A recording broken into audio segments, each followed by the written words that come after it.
রাজনৈতিক দলগুলোর ভূমিকাকে বর্তমান প্রেক্ষাপটে কিভাবে দেখেন?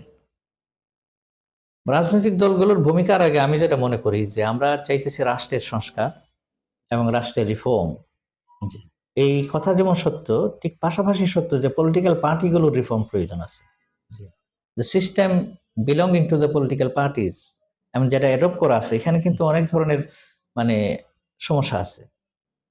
তো পলিটিক্যাল পার্টিগুলো নিজেদেরকে সংস্কার করা এবং আপগ্রেডেড করা এবং কন্টেম্পোরারি পর্যায়ে নিয়ে আসা, মানে সমসাময়িক ইস্যুতে পর্যায়ে নিয়ে আসা, সেটা আমাদেরকে করতে হবে। পলিটিক্যাল পার্টিগুলো এটা চাই ইসলামিক এবং চাই মানে আপনার নন ইসলামিক সবাইকে, এটা জরুরি।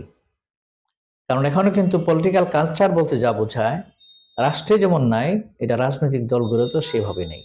বছরের পর বছর সভাপতি থাকছেন একজন, বছরের পর বছর সেক্রেটারি থাকছেন একজন, এবং যিনি সভাপতি সেক্রেটারি, একটা দল আন্দোলনকামী দল, সে রাষ্ট্রে স্বৈরাচার চায় না, রাষ্ট্রে তিনি অটোক্রেট চান না, কিন্তু দলের মধ্যে তিনি নিজে স্বৈরাচার।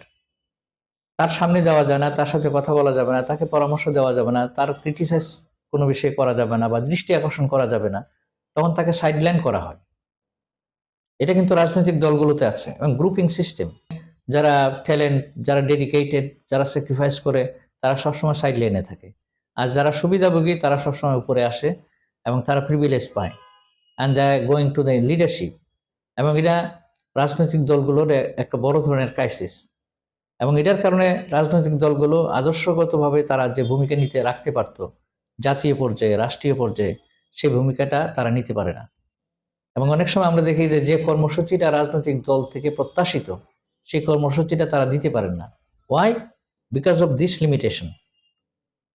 তো আমরা মনে করি যে রাজনৈতিক দলগুলোর মধ্যে রিফর্ম দরকার এবং তাদের ইনার যে ডেভেলপমেন্ট, এটাকে কন্টেম্পোরারি পর্যায়ে তাদেরকে আপগ্রেড করা দরকার। আচ্ছা, আপনি এই বিষয়টা কিভাবে দেখেন যে দেশের রাজনৈতিক দলগুলো গত 15 বছরে জনগণকে রাস্তায় নামাতে পারেনি, দলের বাইরের লোকদেরকে, কিন্তু আমাদের সন্তানরা সেই কাজটা কিন্তু করে ফেলেছে। এই কারণটা কি? কারণটা হচ্ছে রাজনৈতিক দলগুলোর নিজস্ব যে ইনার ক্রাইসিস, সেখান থেকে তারা নিজেদের লিডারশিপ এবং যে তৃণমূলের যে জনশক্তি, তাদের মধ্যে কমিউনিকেশনের গ্যাপ ছিল। পাবলিক কি চায়, জনগণ কি চায়, কর্মীরা কি চায় এবং সেটার সাথে নেতা কি চায়, নেতা যারা চায় এটাই তো পার্টি চায়, এটার মধ্যে হিউজ গ্যাপ ছিল। তো যার কারণে এইটা একটা। আর সেকেন্ড জিনিস হচ্ছে যে শুধু ক্ষমতামুখী পলিটিক্স ছিল, একটাই টার্গেট, হাসিনার পতন। এবং সেই কারণে দেখা গেছে যে বিরোধী দলের পক্ষ থেকে শেখ হাসিনা প্রথম যখন ক্ষমতায় আসে তার 3 মাসের মধ্যে তাকে অন্তর্বর্তী নির্বাচনের দাবি জানানো হয়েছে। ইট ওয়াজন্ট পলিটিক্যালি কারেক্ট। আপনি অন্তর্বর্তী নির্বাচন এত তাড়াতাড়ি দাবি করবেন কিভাবে? তো যদি দাবি করে থাকেন, আমরা দেখলাম 2-3 বার মানে অন্তর্বর্তী ইলেকশন দাবি করা হয়েছে।